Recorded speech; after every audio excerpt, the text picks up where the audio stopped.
Hello, my name is Carter Wiesis, and today I'd like to give a presentation recording on anti-American sentiment in South Korea through cinema.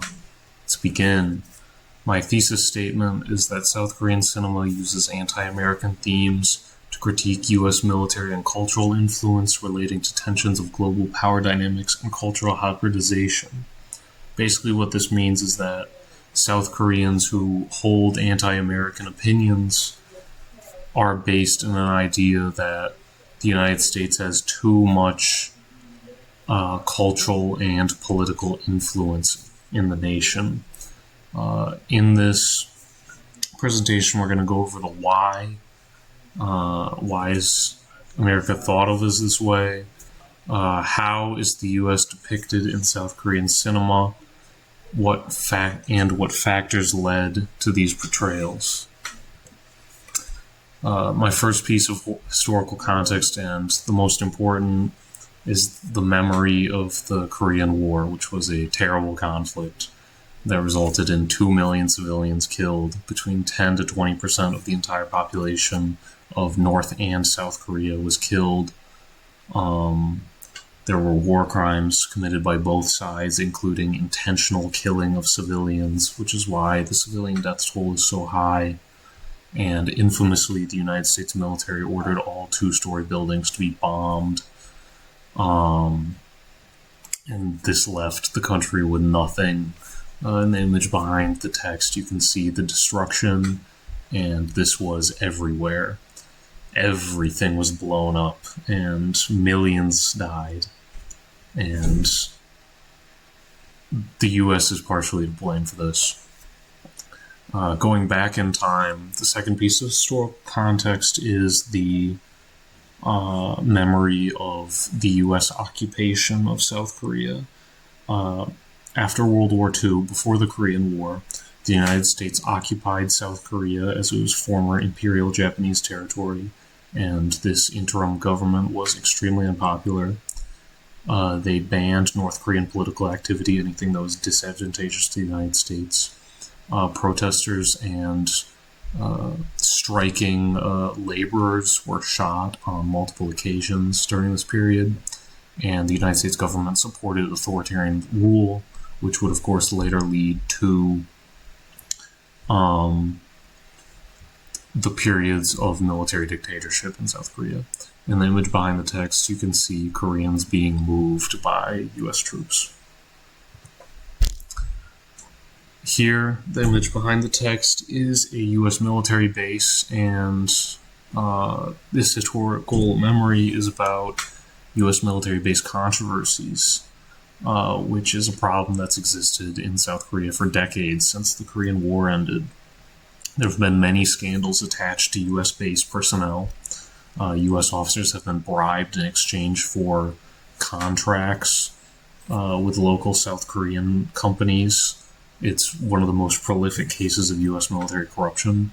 There have been sexual assault cases, many dozens and hundreds of sexual assault cases, and U.S. personnel have killed South Koreans before. And so the result of these scandals, the result of these historical incidents, is that the United States has a reputation for exploitation, oppression, and cultural imperialism in South Korea. The image to the right is the official seal of South Korea. The major effects on society are political interference and westernization. Because of the geopolitically significant position of South Korea, U.S. military presence is key to the larger projects of the United States government. And so this will always be maintained. The United States can't afford to lose this. And so the American government will always intervene to maintain this, robbing South Korea of total autonomy. The other major factor is westernization, the erosion of cultural heritage because of the United States investment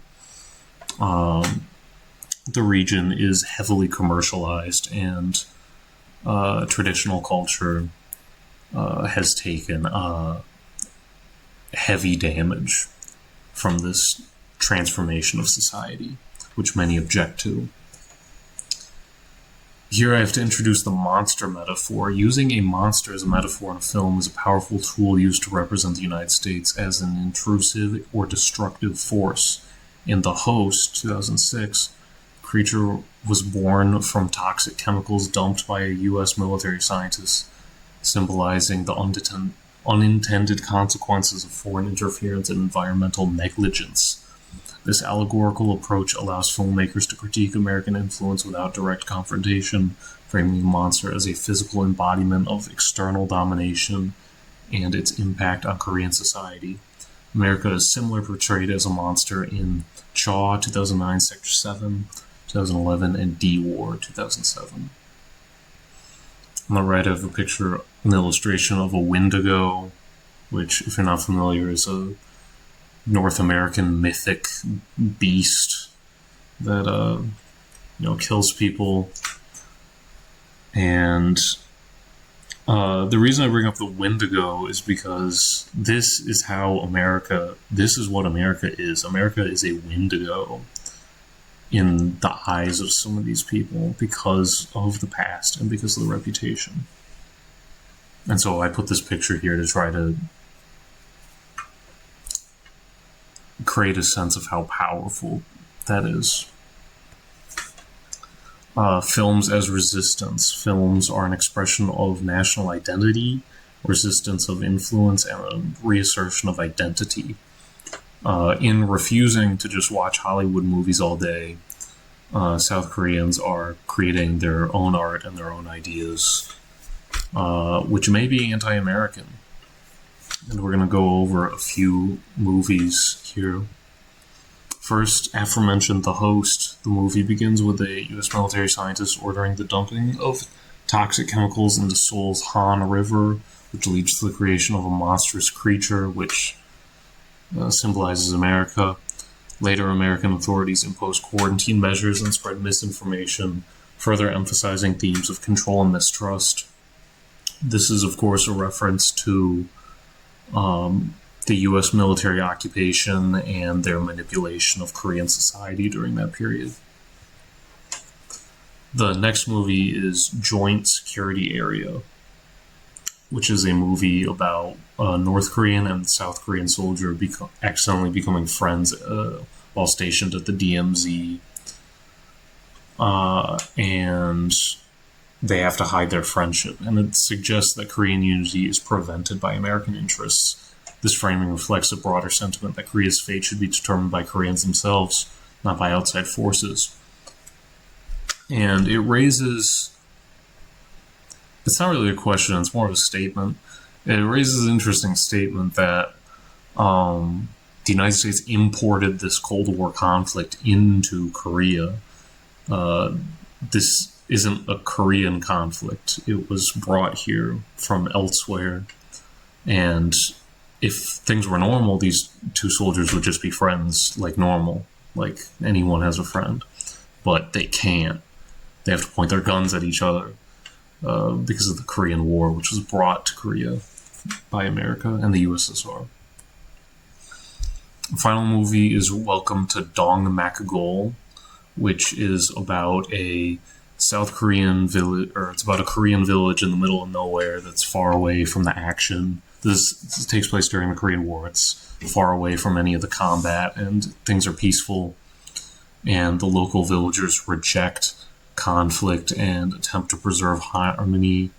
And they highlight the critique of foreign intervention and absurdity of ideological wars imposed upon another nation.